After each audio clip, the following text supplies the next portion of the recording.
Hoje a gente vai findar o livro CTR, Terapia Cognitiva Orientada para a Recuperação, transtornos mentais mais desafiadores. E hoje eu estou trazendo aí o último capítulo da parte 2, né, que a gente fala sobre o empoderamento do trauma, empoderando quando há trauma, autoagressão, comportamento agressivo ou uso de substância. São esses daí, são os desafios, tá? E logo depois a gente passa para uma parte, que é a última parte do livro, muito interessante, que o livro fala sobre o manejo, né? O manejo no individual, o manejo nos hospitais, o manejo numa terapia de grupo e o manejo aí com as famílias facilitadoras. Então a gente vai ver aí um resumo desses capítulos para a gente fechar esse livro que foi algo tão diferente aí que Becker trouxe aí nos seus últimos momentos, né? Que ele fechou aí a vida com esse livro. Capítulo 11, ele vem abordar exatamente o empoderamento desse indivíduo quando ele está em trauma, está com uma autoagressão, comportamento agressivo ou uso de substância. Esse daí é o nosso desafio como psicoterapeutas, né? E as respostas dos indivíduos ao trauma e a sua busca por segurança. Então é nesse entendimento desse guarda-chuva que por que os autores trazem isso tudo no único capítulo, que é muita informação. Porque acaba todas canalizando para trauma, tá? Mas a gente vai estudar elas de formas separadas. Então vamos lá. A crença principal aí, né, vai gerar a crença devido a uma crença central, que é um trauma que ocorreu. Mas para se falar de trauma, a gente precisa saber o que contempla esse trauma, né? Como que é caracterizado aí o trauma. Então, sobre o trauma, o autor traz que alguns dos sentimentos associados à experiência traumática incluem aí sentimentos do medo, choque, tristeza, desconfiança, a paranoia. A paranoia, para quem não sabe, é aquela coisa de perseguição que todo mundo é contra, né? Ou joga contra você, né? Então todos colocam um holofote negativo ali à sua pessoa.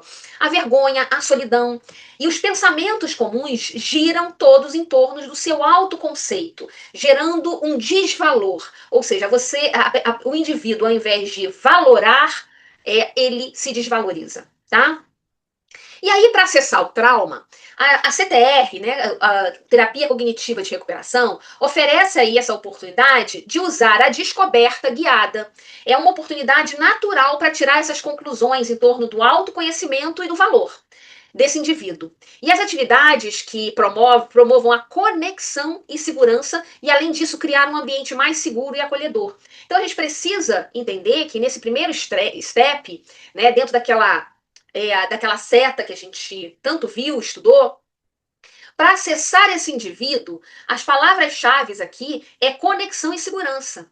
Então, não adianta querer passar para um outro estágio, no desenvolver, no praticar, no fortalecer, se o indivíduo não tem uma conexão com o profissional que está aí orientando e conduzindo. Tá?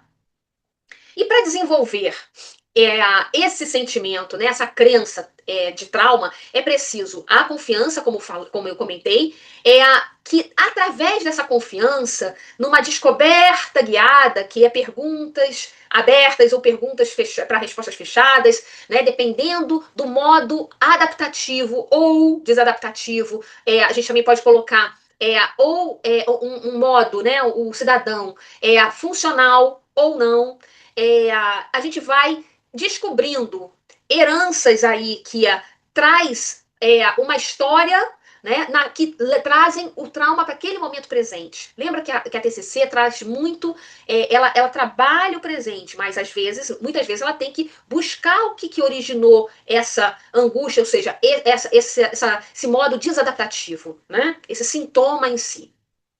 E aí, para a superação desse trauma, a gente vai identificar as aspirações que dessas aspirações que são relacionadas à superação. Então, a todo momento dentro do nosso estudo, a gente falou que não é para resolver, é para superar, ou seja, é para trazer um olhar para o futuro. Né? E não simplesmente mostrar a ele como ele domina ou então esquece daquela situação. Não. É entender, acessar com perguntas e respostas, sejam elas fechadas ou abertas, para buscar essa aspiração dele e levar a uma superação desse trauma, tá? Os autores também comentam nesse capítulo, falando sobre trauma, que o trauma não nos define, não define a nossa vida. A gente pode superar esse trauma, dependendo da forma que se busca uma nova versão, um melhor self, né? Então, as aspirações, nesse caso, para o trauma, são muito importantes para elas suprimirem aquela agonia, tá? E aí, para praticar com atividades que reforcem a conexão social. Então, aquele indivíduo precisa estar com outros, fazer relação com outros. E uma das técnicas utilizadas, que a gente viu até mesmo em outros capítulos dele aqui, é trazer o imaginário para visualizar o futuro positivo. Olha só o desenvolver como está associado à prática, né? Então, associar o futuro positivo. Ele dá um exemplo, inclusive, quando ele comenta é, ele pegou até um caso aqui. Todos os capítulos têm um caso, tá? Casos diferentes. Então é interessante ler esses breves casos aí de cada capítulo. Ele fala do futuro positivo, que é linkado a alguns desejos. Lembra que aspirações está praticamente o mesmo sinônimo de desejo, mas que também está ligado a algo também que ele interrompeu e fazia e que gostava de fazer. Então é a reconexão desse passado. Então, esse futuro positivo é imaginar, se por acaso algo que ele não fez, o que ele gostaria de fazer, e colocar em ações, pequenas ações que comecem a remeter esse estreitamento dessa possibilidade de aspiração futura positiva. Ou então, pegar, assim, um passado onde consiga construir algo similar que ele já tinha vivenciado, tá? E identificar emoções positivas que estejam conectadas. Ele comenta que deixam vulneráveis e abrem construção. Isso daí é uma coisa muito interessante. Vamos abrir um parênteses bem legal aqui. Ele comenta no livro que um indivíduo com trauma, para que ele seja desenvolvido, ele tem que estar frente ao desconforto.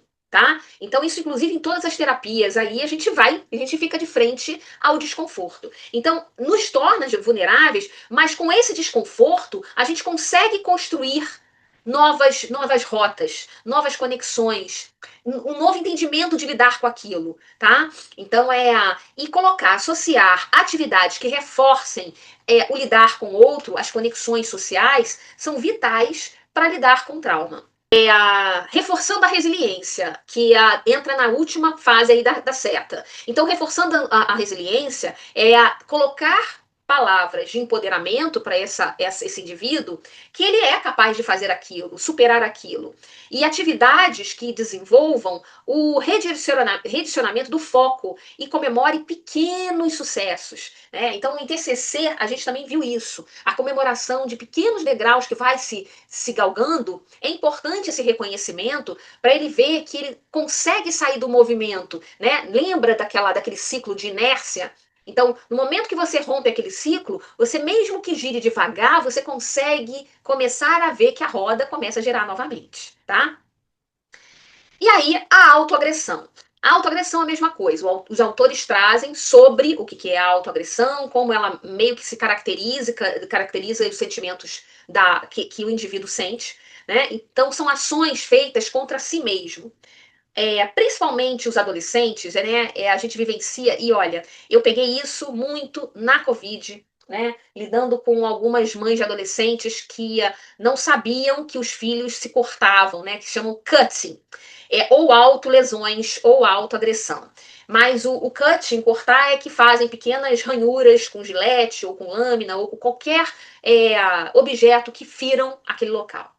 E isso se dá muito devido ao estresse, se dá muito devido à questão da vulnerabilidade desse ser inserido nesse contexto social.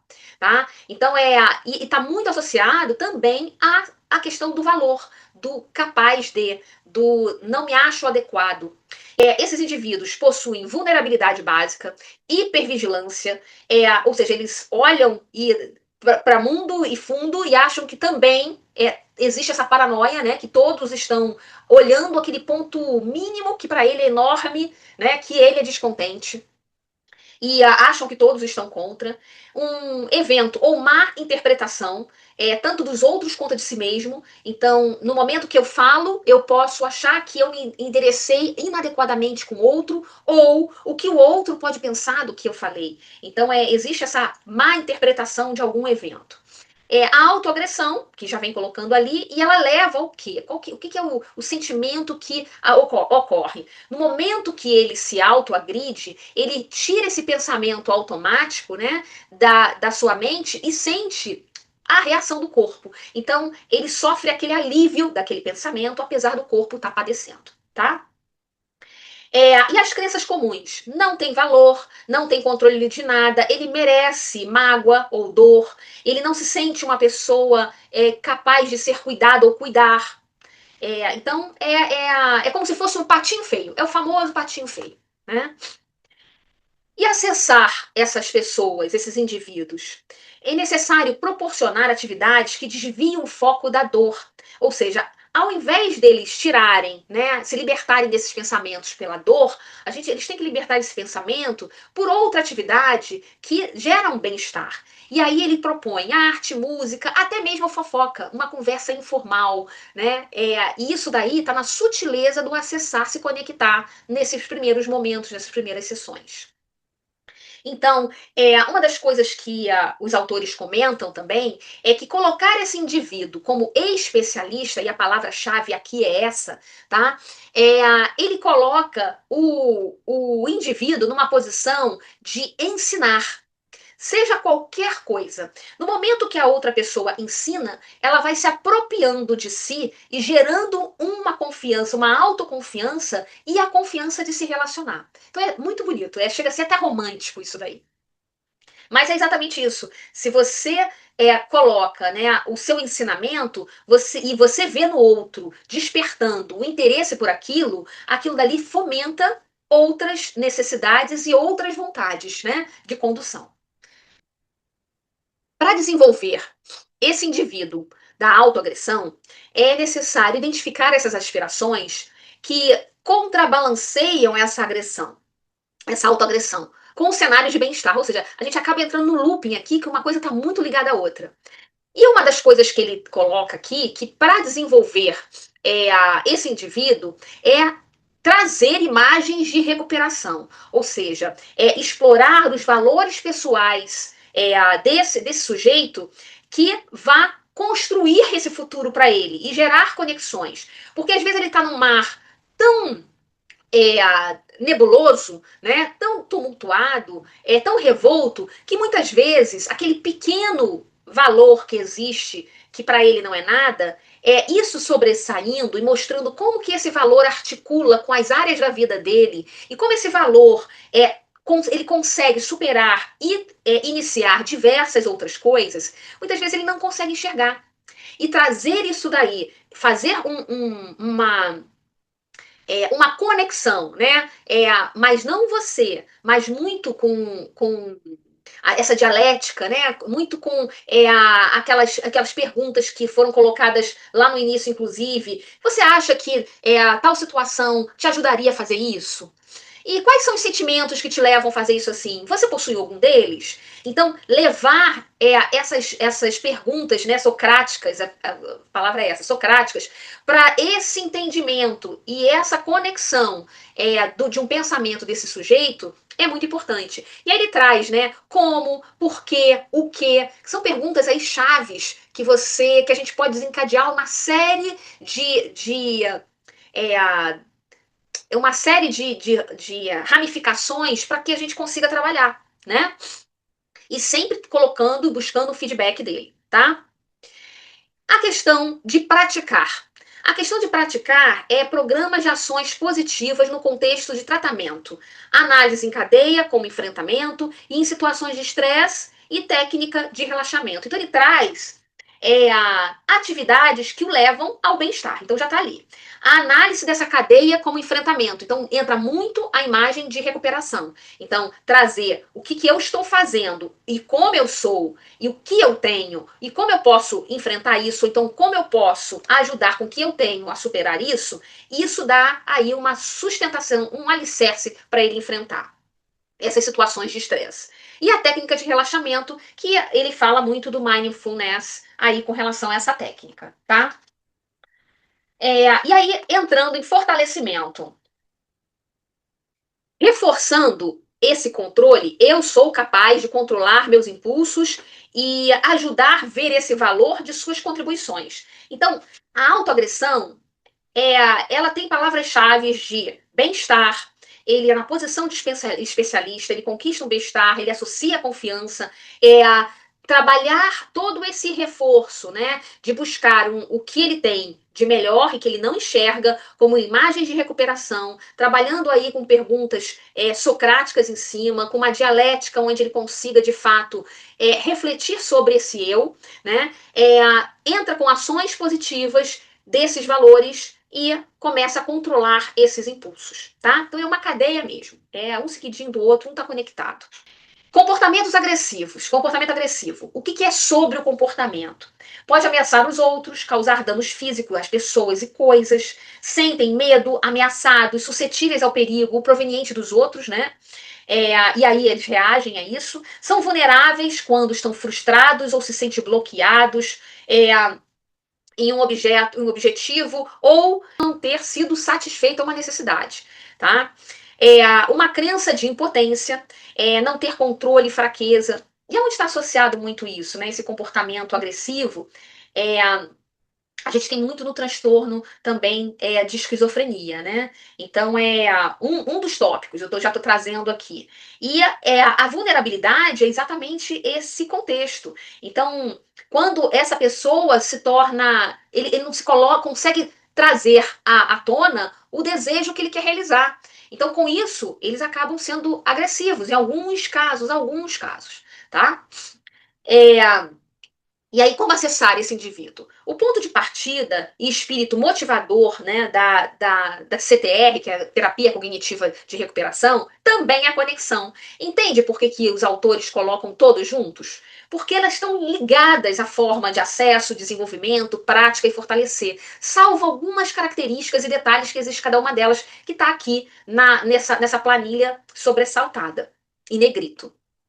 E aí é a conexão. E o desejo de se conectar não é diferente nos que responde à agressão daqueles que experimentam outros desafios. É o que eu acabei de falar. E para acessar, tem que buscar o interesse simples e positivo desse cotidiano. Ou seja, o que ele consegue fazer de uma forma, todos os dias, de uma forma muito simples. Né? E aí, se lavar uma louça, se é pintar um quadro, então é isso que vai remeter, se arrumar alguma coisa, se sai dobrar as roupas, é importante que essa conexão venha e também coloque ele na posição de especialista para explicar como ele faz. E aí vai tendo essa conexão. E para desenvolver, é necessário ter repetidas experiências de conexão versus rejeição, porque o comportamento agressivo tem aí a questão do indivíduo muito arredio, muito cético, né? Então é mais difícil acessar esse indivíduo. E até porque esse indivíduo já deve também ter passado por uma série de situações que ele não se conseguiu se colocar. Então ele fica mais retraído exatamente com outras terapias ou com outras pessoas que adentrem a sua vida. E aí, uma das coisas que leva esse entendimento de redirecionamento do foco é explorar o significado da agressão em relação à vulnerabilidade. O que o autor quer dizer em cima disso? O autor traz o seguinte: o que gerou, por que gerou essa agressão? E entender essa causa, e algumas vezes ele inverte, né? O que está te fazendo para você reagir assim, né? Então esse caminho tem que ser medido na hora da conversa para saber como que você chega a falar e a mencionar da agressão em si vivenciada, esse comportamento agressivo. Por quê? Porque alguns sujeitos eles não estão aptos a reconhecer o que aconteceu. E muitas vezes, a maioria, né, eles não enxergam isso, eles sendo o ofensor. Então, porque eles têm o gatilho, né? Aquela questão do gatilho é oriundo de fato do outro. mas por uma interpretação dele. E muitas vezes o outro não teve nem a intenção disso daí. Então precisa se entender essa causa, tá? E trabalhe com as imagens também de recuperação, a mesma coisa que a autoagressão. Assumindo o controle da sua história, e ele traz aqui no livro, na página 177 do livro, ele traz aqui também uma seta em cadeia, que para trabalhar a história, a gente traz resumir, que reflita sobre o que ouviu, sobre a pessoa dizer, ou seja, esse gatilho que ele fez. Confirme se por acaso você entendeu ou não entendeu. Então, isso daí já é um passo a passo de uma atividade para ele assumir o controle. A empatizar, que ele coloca aqui, mostra que você consegue ver as coisas segundo a perspectiva dela e entende como ela pode estar sentindo, né? Como ela, nesse caso somos nós, tá? Então mostra que você consegue ver as coisas segundo a perspectiva desse indivíduo, tá? E entenda o que ele ou essa pessoa pode estar sentindo. Isso gera muita conexão. E a questão do empoderar, que entra na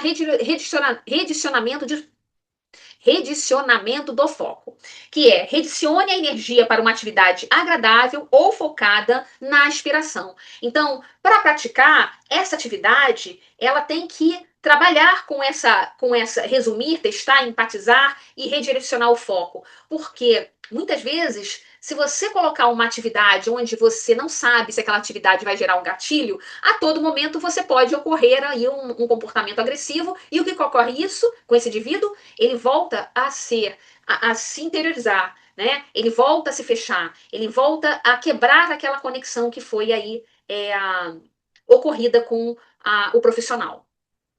E para fortalecer a resiliência, trabalhar com esse indivíduo que ele pode lidar sim com uma frustração de maneira saudável. Que isso ocorre com todas as pessoas. Isso é comum. Nós não precisamos gostar de tudo aquilo que vivemos, tá? O autor até coloca isso.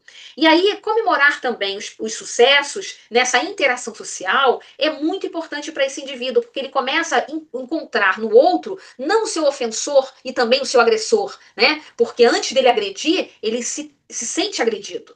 Então, essas conexões, essas interações sociais positivas começam a ver que, na verdade, são todos assim. Aquilo dali é um momento, é um estágio onde precisa se assumir aí uma história para se ter esse entendimento. E isso daí gera o reforço e o empoderamento para esse indivíduo. E falar sobre substância, né? O uso de substância. Sobre a pessoa que usa substância pode se ver nesses termos, né? Fraca, incapaz, dependente, inferior, sem esperança. A questão do julgamento consigo mesmo e com outras pessoas, isso daí para ele é muito severo.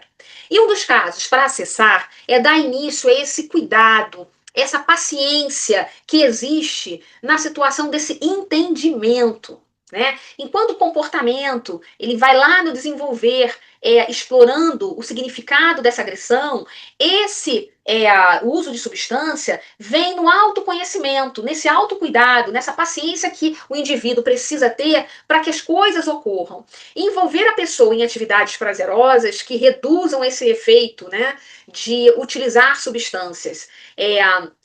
No Brasil existe a questão de redução de risco, no caso, né, de substâncias. Mas o uso de substâncias aqui pode ser, inclusive, medicamentosas, né? Não são só drogas. E álcool e drogas, né? E aí criar um ambiente de apoio. Isso é uma palavra-chave para quem usa substância, porque muitas vezes o desejo vai ser tamanho que ele não vai se conseguir remeter essa paciência e esse cuidado. Uma outra pessoa vai ter que buscar isso com ele nesse entendimento, tá? Trazer esse significado do uso de substância, nós profissionais, ou futuros profissionais, a gente começa a entender o porquê a utilização, desse uso. E a gente começa a entender essa causa. No momento que a gente entende essa causa, a gente gera luz para que ele fortaleça, para que ele trabalhe essa causa ou essa crença central, tá? E aí, a forma de praticar isso, os impulsos, né, que quando são mais fortes, a pessoa se sente extremamente fraca. E o que é importante para que essa pessoa é que ela gere luz em cima das áreas da vida, que ele traz, inclusive, aqui essa torta, que ele chama de torta, que nada mais é que as áreas da vida, tá? Isso daí tá na página 182. E aí, quando ele traz as áreas da vida, nós profissionais ou futuros profissionais, a gente também pode trabalhar entendendo o que gera mais estresse, o que ele está desconfortável, o que o causa constrangimento. E aí, fazendo uma série de perguntas, você vai vendo as áreas que você precisa trabalhar primeiro também, tá? E fortalecê-lo. E com isso, as áreas também que são potenciais de satisfação da vida dele. Então, olha só, a gente consegue entender esse desequilíbrio e tentar, de repente, dar uma equilibrada nessa balança, trazendo o que é fortalecedor para adentrar nessa área que tanto está sofrida e o que faz sofrer, tá? E desenvolver uma rotina e atividades significativas, uma pessoa, um usuário de drogas, ele precisa ter rotina. Quanto mais solta a rotina dele, mais a necessidade de uso ele tem, né? Então, ele precisa, quanto mais uma rotina funcional para ele, é óbvio que não complicada, de uma forma muito simples, mas que ele utilize grande parte do dia nessa ação, ele muda, redireciona foco. E olha o que a gente já também falou nos outros aqui. E aí, para fortalecer pensando nesse controle, eu posso escolher não utilizar substância, então lançar luz desse não utilizar com o que a gente trabalhou com autocuidado, paciência, entendendo o sentido dessa utilização, né? Ou então esse gatilho que leva a isso. E lançar rotinas saudáveis, mais funcionais, e entender se houver recaída, que vai acontecer recaída, tá? Em todos esses casos, ocorrerão recaídas, e principalmente usuários de substâncias, criar essa rede de apoio. Tá? A rede de apoio para um usuário de substância é super necessária. Por isso que tem aí nossos CAPS AD, né?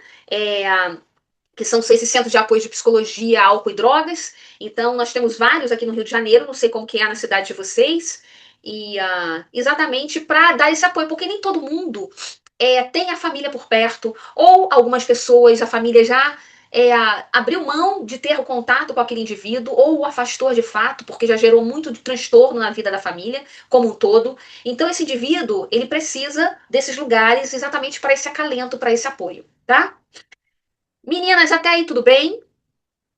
Fala para mim, abre o áudio. Tudo bem. Tudo ótimo. Podemos passar? Pode. Então vamos lá.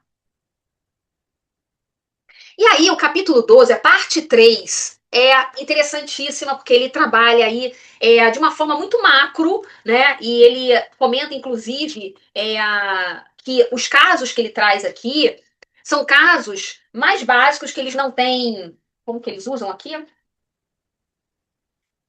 É, Dadas as complexidades associadas a todos esses tópicos vivenciados, é importante deixar claro que estamos referindo a uma experiência de forma mais abrangente, tá? Seja ela na questão dos desafios, seja ela na questão do manejo, tá?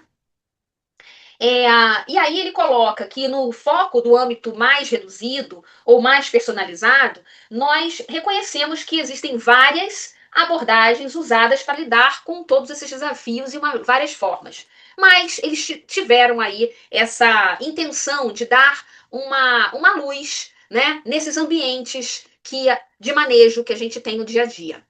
E aí eles começam pela clínica, né? O indivíduo, é óbvio, com um único profissional. Então é eu com o paciente, com o indivíduo ou com o cliente, como é na TCC, e algumas, já estou lendo alguma coisa, alguns já estão trazendo como paciente algumas terapias dentro de cognição comportamental que enviesam alguma coisa, mas vamos tratar aí como cliente, tá? E nesse caso da CTR é o indivíduo.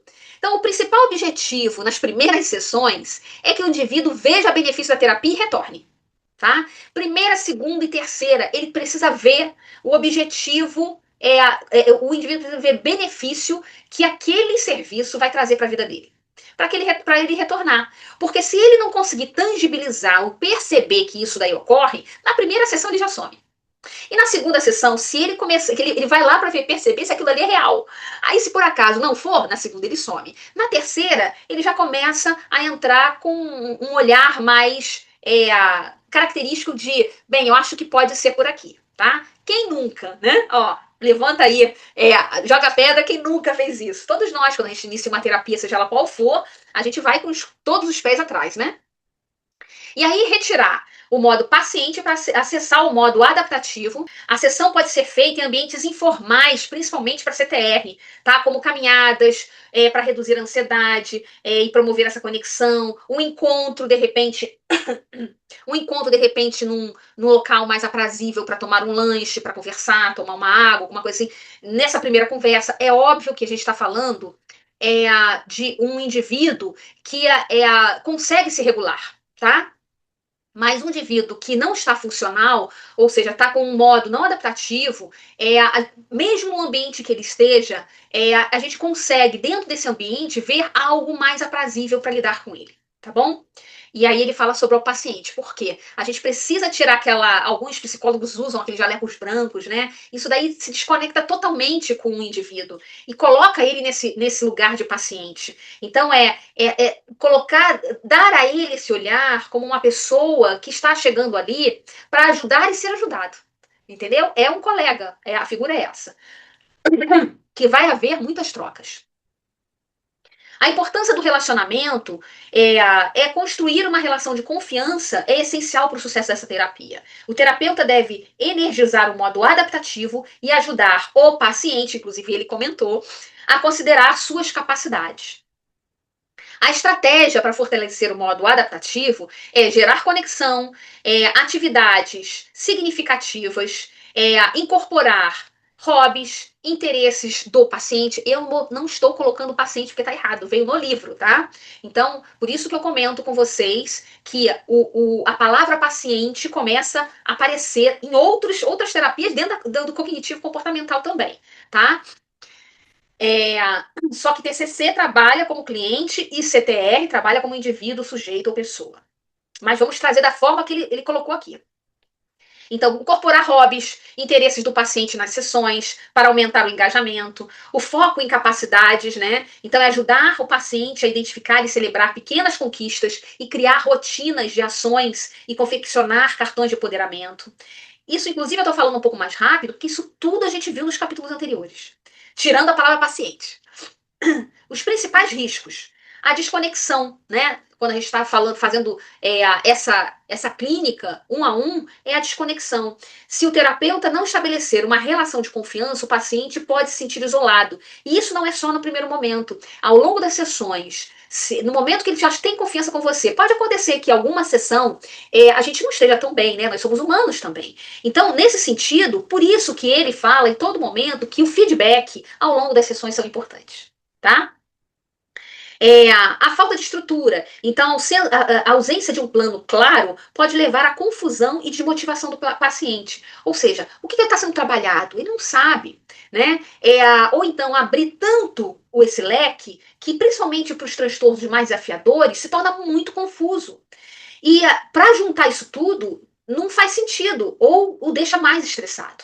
Então, o que ele coloca que a ausência de um plano claro, e dentro da CTR tem um mapa de recuperação que vem lá o passo a passo do que está sendo trabalhado. Né? Na conexão, tem a seta que a gente vem trabalhando o indivíduo step by step, ou seja, um degrau depois do outro, né? Para exatamente ter essa ascensão de conexão. Então, e mesmo o indivíduo transtornado, né, em transtorno severo, ele comenta que é necessário perguntar se está fazendo sentido, né? Ao longo do nosso estudo a gente viu isso. Está fazendo sentido? Isso é melhor para você? É melhor agir assim ou assado? Te fez feliz? Isso é um feedback, tá? A parte do atendimento hospitalar. Quando ele trabalha o ambiente hospitalar, ele também fala: o ambiente hospitalar, os pacientes enfrentam desafios como hospitalização e tratamentos intensos. Então, existe uma dicotomia comum nas unidades hospitalares, que é a mudança na inatividade e a interação. Gente, desculpa, minha voz está começando a falhar. Vamos lá, tá acabando. A mudança entre a inatividade e a interação. Então, é melhor deixar o paciente lá, e de fato né, nos hospitais, de fato é o paciente, né, calmo, inerte lá, nos aparelhos para que ele tenha o menor estresse possível, ou vivenciar uma atividade onde ele consiga se socializar ou interagir de alguma forma. Então, existe aí nos hospitais essa dicotomia. E também a questão da urgência, né, nos hospitais com os outros pacientes. Então, o hospital, e cada vez mais tem hospitais agora com isso, com psicólogos hospitalares, que eles cuidam exatamente dessa interação, desse entendimento do indivíduo, dessa fagulha de estar desenvolvendo e estar trabalhando a cognição desse indivíduo para que ele não entre aí num retardo, né? Seja ele qual for, ou num transtorno, seja ele qual for. E esses psicólogos também fazem link com a família, né? Os pacientes têm as mesmas necessidades básicas de qualquer outra pessoa. Então, sentir-se parte de algo, participar e estar envolvido em buscas significativas, ter relações próximas e íntimas, muitas vezes, né? E se sentir produtivo, competente e capaz. Isso é resgatar a melhor self desse indivíduo. A incapacidade de satisfazer essas necessidades básicas impacta as crenças pessoais sobre si mesmo. Ele está sozinho, vulnerável, defeituoso, né, incapaz. Sobre os outros, está sendo rejeitado, ele está sendo controlado, está sendo humilhado. E sobre o futuro, que eu não tenho esperança, não tenho chance de alcançar coisas, as coisas não vão melhorar. Então, é importante colocar aí esse paciente que ele coloca numa interação, tá? E as estratégias que a CTR traz aqui para fortalecer o modo adaptativo? Todos os membros da equipe de tratamento da unidade desempenham um papel na criação de um ambiente mais colaborativo, energizado e ativo. Infelizmente, isso não é a nossa realidade, né? A gente sabe que tem poucos profissionais para o volume de leitos que a gente tem, né? E temos muito poucos leitos para absorver as emergências que aparecem. Isso no Brasil como um todo. É, e aí os profissionais ficam assoberbados, isso daí toda a rede de saúde.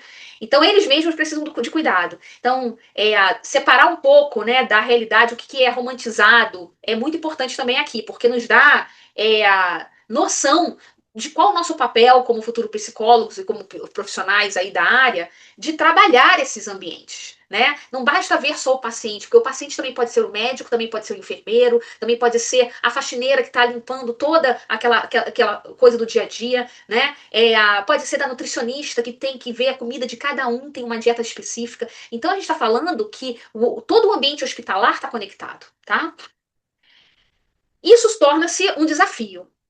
Então, o hospital, né, ele trabalha aí como um atendimento hospitalar, que ele deveria trabalhar fundamentalmente centrado na pessoa. E aí, quem é essa pessoa? Né? Uma das perguntas que eu fiz ao livro foi exatamente aí, quem é essa pessoa dentro do hospital? Né? Não é só o paciente, como eu falei agora.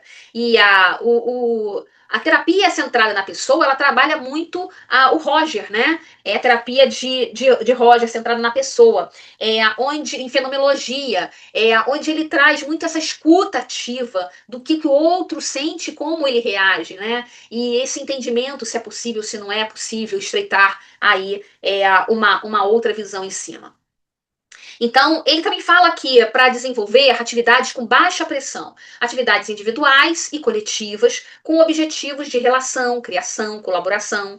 E o apoio emocional é importantíssimo para proporcionar um espaço interativo e integrativo. E os principais riscos? Equipe sem entrosamento e controle. O controle existe, mas nem sempre o entrosamento o nível é tão bom assim no que tange às atividades, e sim ao cuidado, né? O ambiente pode se tornar estressante e confuso. Os novos pacientes e declínio de alguns, aí ele está falando de clínicas, inclusive, né? Resistências na continuidade, então, quando um outro paciente ou outro integrante adentra aquela formação de grupo, aquilo gera um desconforto. Então, para quem tem transtorno, isso daí é mais agravante, porque ele precisa gerar uma conexão ou não. Ele pode ter um retrocesso aí em cima disso, tá? Vamos lá. E aí a gente trabalha também a terapia em grupo na CTR. E a CTR pode ser aplicada em grupos focando a interação e suporte mútuo. E a terapia cognitiva comportamental, em grupo, se for estudado, ela fortalece exatamente isso, o grupo se fortalece, né? Então, não existe julgamento, em si, encontros de caminhos, né? Acolhimento, apoio. Então, verificar o nível de energia ou humor dos membros do grupo, antes e depois, para engajar essas conversas e ações que facilitem essa conexão entre eles e tragam no modo adaptativo. Então, geralmente, quando se inicia um grupo, quando as pessoas não se conhecem, ali precisa gerar uma roda de conversa para se gerar para entender o nivelamento desse grupo ou o distanciamento dele para se gerar o que é necessário ser trabalhado, né, no primeiro step e gerar um objetivo comum àquele grupo. Mesmo que de repente eu precise ter um objetivo um pouquinho mais individualizado, mas que remeta a um objetivo comum, tá? E isso o grupo se ajuda. E os resultados? As interações grupais ajudam a fortalecer positivamente e a resiliência dos participantes, criando um ambiente de apoio, como já foi falado. As estratégias para fortalecer o modo adaptativo é a dinâmica de grupo, né, o compartilhamento de experiências e o feedback positivo. Então, vamos falar sobre cada um. A dinâmica de grupo é atividades colaborativas que incentivam a comunicação, o apoio mútuo com um objetivo principal comum. É aquilo que eu falei, pode ser que um esteja um pouco desnivelado, que a gente precisa ter um objetivo individual para ele, mas que esse aqui também, ele precisa alcançar um objetivo comum, tá? E aí o compartilhamento de experiências, é fomentar um ambiente onde os membros se sintam seguros para compartilhar suas histórias e aprender uns com os outros. Então, o que a gente está fazendo aqui, inclusive, saindo um pouco da terapia, é isso. A gente está aprendendo com o outro, apesar de eu estar experienciando aí o que eu vivenciei dentro dos capítulos, né, o que eu aprendi dentro dos capítulos, mas existe uma troca. Então, existe um momento de fala que vocês também têm a contribuir comigo, ou até mesmo expor outros capítulos ou outros livros aí que estudaremos, tá? Então, esse compartilhamento de emoções, de vivência, de apoio é muito importante no grupo. E o feedback positivo é incentivar o reconhecimento das conquistas dos membros e de outros do grupo. Né? Não basta um só falar, eu consegui, eu cheguei. Se um não chegar, se os outros não chegarem, a minha experiência não pode ser positiva, porque eu estou num grupo. Então, o meu esforço precisa ser direcionado para que todos atinjam aquilo, tá? E principais riscos, quando os indivíduos têm baixa energia ou pouca participação, e aí a gente está falando de transtornos, a gente está falando, sim, indivíduos que realmente têm um trauma onde eles se desconectaram, é mais complicado.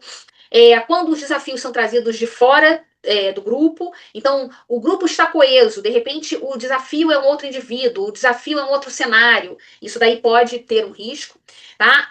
Mantendo a atenção, não é utópico achar que a todo momento as pessoas vão estar focadas, não vão estar. Então, ter o manuseio disso, saber lidar com isso, é muito importante até mesmo para o próprio profissional, né? Para não se sentir desmotivado a chegar a esse objetivo, tá? E transições e mudanças na composição do grupo, seja ela qual for. No caso aí, por exemplo, no grupo que eu estou lidando atualmente, né? Que são grupos de mulheres, são grupos de idosos e tem mais mulheres. E aí, o que acontece? Pode ocorrer aí, infelizmente, uma baixa, um falecimento, e isso mexe com o grupo todo, tá?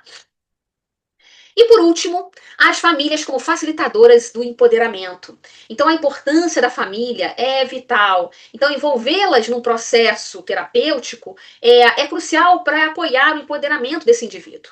E a comunicação aberta e o envolvimento ativo da família ajuda a fortalecer as aspirações e resiliências. Então, as famílias, dentro de avaliações psicológicas, inclusive, a gente traz o cuidador, ou então membro familiar, ou então a pessoa mais próxima, que resgate aí hábitos e momentos de vida desse paciente, que a gente consiga fazer essa conexão e esse entendimento. Então, a família é rica, tá, em dados e informações.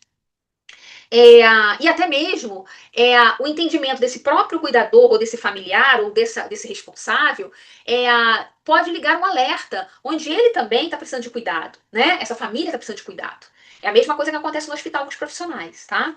E membros da. Ai, acabei de falar. Membros da família também sofrem suas vulnerabilidades e precisam ser cuidados. Porque, como eu vou lendo os capítulos, as coisas vão ficando na minha mente e aí posso me antecipar. Mas os tópicos principais são esses.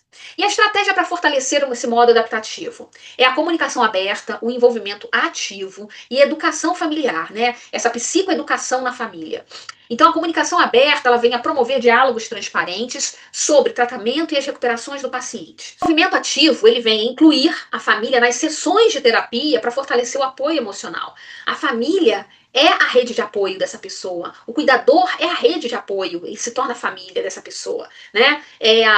O responsável legal, seja ele, é a rede de apoio também. Nós somos a rede de apoio, tá? E aí, os principais riscos. A educação familiar é fornecer informações sobre a condição do indivíduo, desse paciente, e abordar como que pode ser esse manejo, tá? E os principais riscos. Essa resistência familiar, as famílias podem ter dificuldades em aceitar o tratamento ou as mudanças possíveis. Os conflitos de interesses, que é diferenças nas expectativas familiares, podem causar aí essa tensão e dificuldade no processo terapêutico. E eu queria mostrar para vocês tudo que nós vimos aqui. Então, a gente começou trabalhando todas as teorias e todas as fontes que a CTR traz, né? Então, trabalhando aí que ela é baseada em pontos fortes, ela incorpora a formulação de casos, ela tem ênfase na confiança e conexão, focada na construção de uma vida mais significativa por meios dos valores. Ela tem essa busca desses insights, desejos, para perceber e receber esse apoio, aprendizagem experiencial. A questão focada no fortalecimento de crenças e ações positivas, e a transdiagnósticas, que é essa entrevista, é a motivacional, é o TCC, é o ATC, que é a ACT, que é exatamente essa terapia da compaixão, né? Então, trabalhar essa mandala é trabalhar a CDR. E aí, as categorias adicionais da CTR: foco positivo, orientação para ação, empoderamento por meio das crenças, abordagens inovadoras dos desafios, aplicabilidade às complexidades das pessoas reais e foco na pessoa como um todo. Então, essas aí são as categorias. O que nós vimos também? Componentes essenciais da CTR, isso aqui a gente viu a todo momento: acessar, energizar, gera conexão, desenvolver, gera esperança, realizar, o propósito, fortalecer a resiliência e começa tudo de novo, né? E a estrutura da interação da CTR? Ela tem abertura, que é acesso ao modo adaptativo, essa busca para energizar esse sujeito e gerar conexão. Buscar essa ponte que trabalha nessa missão compartilhada do que eles podem fazer e colaborando juntos, mutuamente. As aspirações, que é ressaltar esse desejo, essa identidade, né, que eles podem desenvolver um significado fracionado, step by step, referenciando aí uma etapa de cada vez para construir o futuro e a melhor self. A estratégia é abordar de fato quais são esses desafios que vão ser enfrentados, né? Dentro do contexto, as dificuldades nesse caso, que são os desafios, e o que eu posso trabalhar para me fortalecer, para empoderar esse sujeito. E o plano de ação é toda essa resiliência que traduz aí essas ideias que ele tem para o mundo, ou seja, ressaltar essa luz, essa luminosidade para ele nesse fim dessa estrada, né? Tornar isso daqui sempre ativo.